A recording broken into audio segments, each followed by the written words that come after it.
In the aftermath of World War II, the Korean Peninsula was divided into two sides, the North and the South. With backing from China and the USSR, Communist North Korea invaded US-backed South Korea in 1950, triggering the Korean War. After 3 years of intense combat, an armistice was declared, with the 38th parallel serving roughly as the border between the two sides. A 2.5-mile-wide strip of land, known as the Demilitarized Zone, DMZ, serves as a neutral buffer zone. On either side of this DMZ, both North and South Korea have a massive force ready to respond to any provocations. The DMZ is the world's most heavily militarized and dangerous border. Since the armistice was not a peace agreement, the two Koreas are still technically at war, and every once in a while, a brief clash breaks out. So let me just give a quick orientation. Directly in front of you is North Korea. Halfway between these blue buildings, sir, is a concrete slab. That delineates the military demarcation line separating North and South Korea. Providing security on our side is South Korean and US soldiers, which personify the strong alliance between our two countries. Ever since the mid-1970s, the economy of South Korea has vastly outperformed that of the North. While South Korea is now a capitalist economic powerhouse, North Korea has retained its staggering, inefficient, centrally planned economy, which has stagnated for decades. Furthermore, China's transition to a more liberal form of governance, combined with the collapse of the USSR, has deprived North Korea of strong allies. So the North has difficulty exporting its few products and importing vital goods. Furthermore, the repressive Kim regime retains strict control over the country, regulating the movement of people, the content of media, and even citizens' private conversations. Arbitrary executions, famines, and extreme poverty are just a few of the ills endured by many North Korean citizens. Since the Northern regime is so brutal and ineffective, many wonder why the United States and South Korea have not simply finished the war and invaded the North. After all, the US has been able to overthrow numerous regimes in the past, most recently the Iraq government in 2001, without too many issues, at least until insurgents began to undermine the American forces post-invasion. Plus, every year Kim is in power, the North Korean government expands its nuclear capabilities, and thus its ability to terrorize other countries. Because of this, some have argued that the time to strike North Korea is now rather than later. When considering this argument, one should know that a war with North Korea would be extremely costly, both materially and in terms of lives. Here are the reasons why. North Korea is a nuclear state. One of the most worrying aspects of the North Korean regime is its nuclear weapons program. Despite its backward economy, North Korea has managed to make significant advances in nuclear technology by diverting a huge percentage of its economic output to weapons programs. North Korea is believed to be in possession of a number of operational warheads, estimated by many to be around 10 to 20, and it likely has the technology to mount them on short and medium-range ballistic missiles. Even though North Korea's nukes are crude, even one of them could cause millions of casualties if it were to reach Seoul or Tokyo. The US, South Korea, and Japan do have missile defense systems, such as THAAD, Aegis, and Patriot, which could destroy North Korean missiles before they reach their targets. It is also true that American and South Korean cruise missiles could eliminate many of the North Korean nuclear weapons before they could be launched. However, the possibility of even a few nukes slipping through the cracks is so ghastly that any attack on North Korea would be highly risky. North Korea has biological and chemical weapons. Even if the US and South Korea militaries were able to eliminate all of North Korea's nukes, South Korean and Japanese civilians would still face an onslaught of deadly chemical and biological weapons. Unlike their nuclear stockpile, which is small, North Korea has 2,500 to 5,000 tons of chemical agents and is thought to possess weaponized anthrax and smallpox. South Korean cities, especially those near the border, will likely be showered with these substances in the case of war, inflicting serious casualties.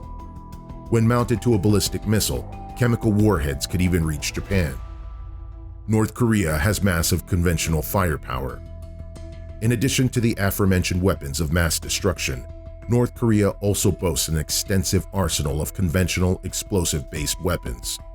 While conventional shells and warheads may not inspire the same fear that nuclear and chemical weapons do, they can be just as deadly when deployed in numbers.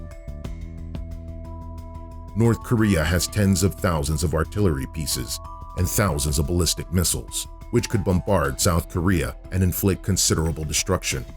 After all, Seoul is only 35 miles from the border, and many other large cities, such as Jeju, 400,000 plus inhabitants, are a stone's throw from the north. These cities would be easy targets for a northern barrage of conventional and chemical weapons in the opening stages of a war. Of course, there are limitations.